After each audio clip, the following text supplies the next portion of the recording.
Co zrobisz, kej świtna? Baba godo ku swojemu chłopowi.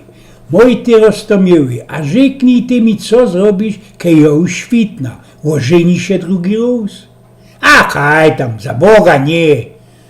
No nie bajeruj, przecież każdemu mogę dopolić samotność, nie będę miała przecież żadnych pretensjów. No ale kajo znajda jakoś ich babeczka jak ty. No ale kej byś znot, zakochał się, napocząłbyś przoć. A, to wtedy, no dobra, można byś się i ożenił. I co? Mieszkałbyś z nią w naszej chałupie? No, a co miałbyś robić? Przekludzi się do niej, skali naszą chałupę, która przynależy do naszej familii od pokoleniu, ostawić naszą zegródka, pożegnać córkę otoczyni.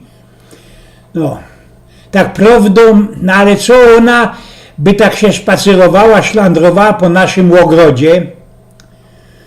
No przecież by już sam mieszkała i spałaby we naszym szlafcimrze i we naszym prykolu? No, kejbych się z nią ożenił, to ja. Chyba nie forsztelujesz se tego, co bych my nynali we oddziennych prykolach. No i też można by jeździłaby moim autokiem, co? No ale, we czym ty widzisz jakoś ich problema? Zali byłby na chodzie, to po jakiemu nie? I jeszcze można korzystałaby ona ze moich kosmetyków, ja? A tego to już nie wiem, jeśli by ona miała twój gust. No ale kiedy się jakieś łony zdały.